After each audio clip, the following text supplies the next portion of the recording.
Word নিয়ে explore করতে ভালোবাসো? ডিউরেশন মানে হচ্ছে একটা কোনো কোম্পানিতে কোনো একটা কন্ট্রাক্ট। তোমরা কি নতুন নতুন ওয়ার্ড নিয়ে এক্সপ্লোর করতে ভালোবাসো? তাহলে আজকের ভিডিওটা কিন্তু অবশ্যই প্রথম থেকে শেষ অবধি দেখো, একদম স্কিপ করো না। Welcome back to my channel Pratik e-learning school, where learning is a beautiful journey। আজকে দেখো এখানে আমরা ক্লাস করতে চলেছি এই 5টি নতুন শব্দ নিয়ে। দেখো, আমাদের যদি ইংলিশে কমিউনিকেট করতেই হয় তাহলে কিন্তু আমাদের শব্দ ভাণ্ডারটা বৃদ্ধি করতে হবে, অর্থাৎ আমাদের ভোকাবুলারিটাকে স্ট্রং করতে হবে। তাই নতুন নতুন শব্দ নিয়ে কিন্তু আমাদের প্রত্যেক দিনই আলোচনা করা বা সেগুলোকে কি করে ব্যবহার করতে হবে সেন্টেন্সে, সেইটা কিন্তু অবশ্যই জানতে হবে। দেখো, এখানে আমি 5খানা ওয়ার্ড লিখে রেখেছি নতুন। এই 5টা ওয়ার্ডকে আমরা সেন্টেন্সে কিভাবে ব্যবহার করব, এই 5টা ওয়ার্ডের মানে কি, কিভাবে প্রোনাউন্সিয়েশন করতে হয়, সব কিছু আমরা জেনে নেব এই একটা ভিডিওতে। তাহলে চলো, ভিডিওটা বেশি দেরি না করে শুরু করা যাক আজকের ক্লাসটা। তাহলে চলো এইবার এই 5টি শব্দের প্রোনাউন্সিয়েশন কি মানে রয়েছে, কিভাবে বা সেন্টেন্সে ব্যবহার করতে হয়, সেই সব কিছু একেবারে ডিটেলসে জেনে নিই। আচ্ছা, প্রথমটা দেখো রয়েছে ইউরেশিয়ান। ইউরেশিয়ান, ইউরেশিয়ান, ইউরেশিয়ান, বোঝা গেল? দেখো, সাধারণত ইউরেশিয়ান মানে হচ্ছে ফিরিঙ্গি বংশজাত।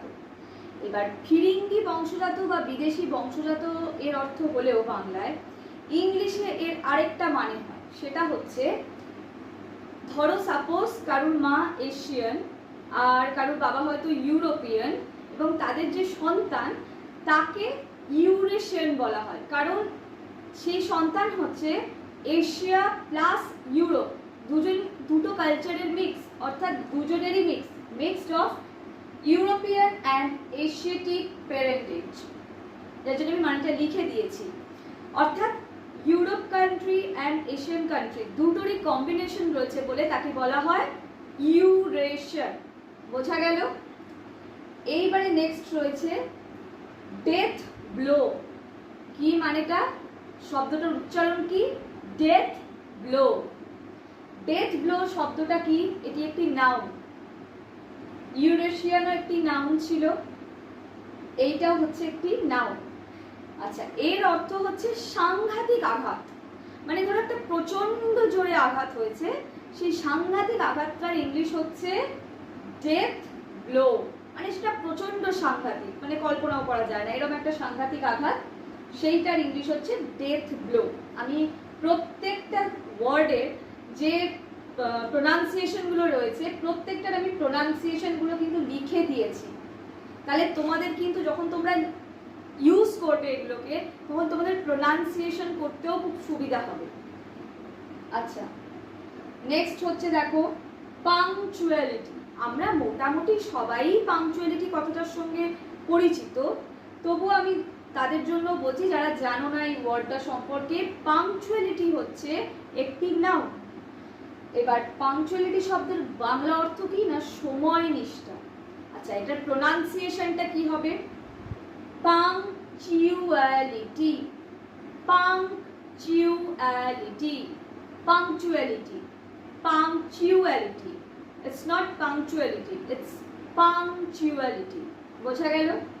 আচ্ছা, নেক্সট হচ্ছে মিউটেবিলিটি।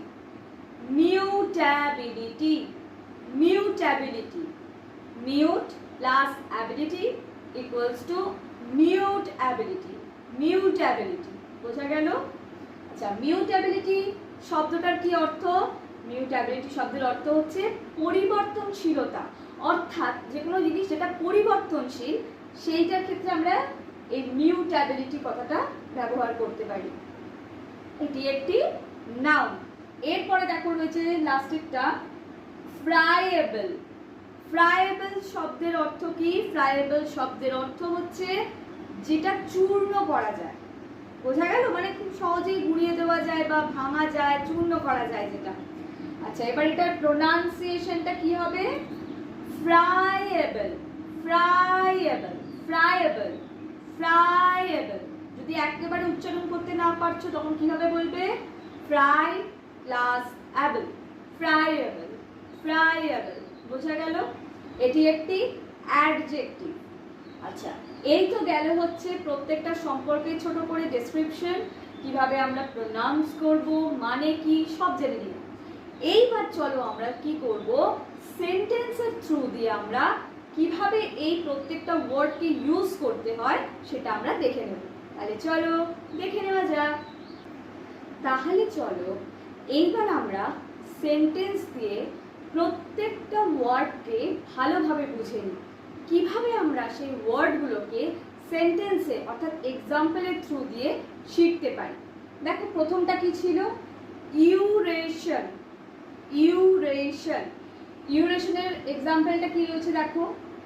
She married to a Eurasian family in London.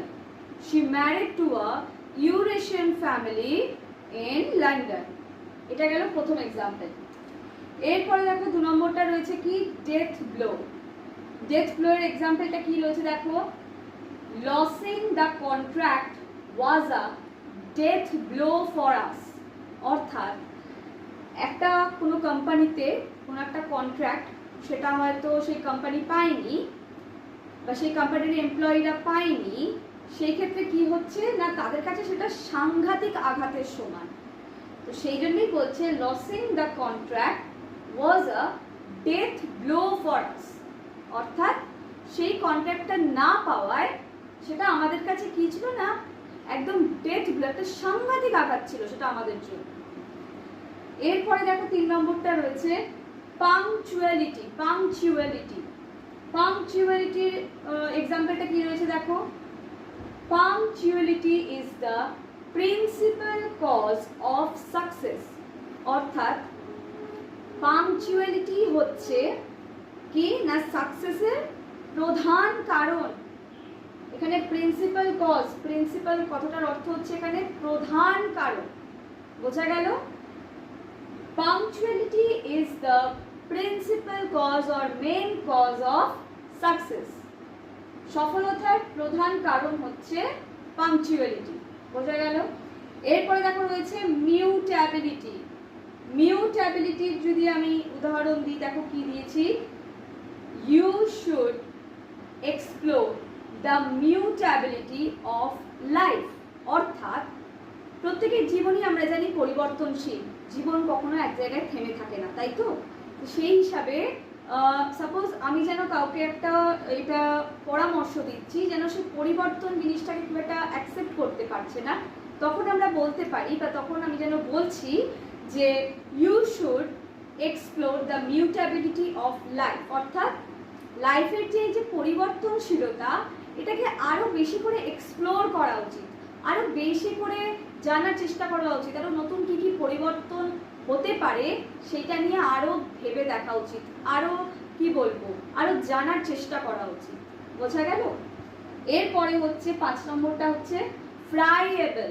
ফ্রাইয়েবলের আমি এক্সাম্পল কি দিয়েছি দেখো। The soil was dark and friable. অর্থাৎ ওই মাটিটা ছিল কালো এবং চূর্ণ করার মতো। অর্থাৎ আমরা সেটাকে চূর্ণ করতে পারি, সহজেই মাটি চূর্ণ করা যায়। তো মাটিটা ছিল সেই রকমই, কালো ছিল কালারটা, মানে ডার্ক ছিল, প্লাস ছিল হচ্ছে ফ্রাইয়েবল, অর্থাৎ চূর্ণ করা যায়। তাহলে এই ছিল আজকের ভিডিও। আজকের ভিডিও কেমন লাগলো অবশ্যই আমাকে জানিও, আর দেখা হচ্ছে তোমাদের সঙ্গে তাহলে পরবর্তী ভিডিওতে।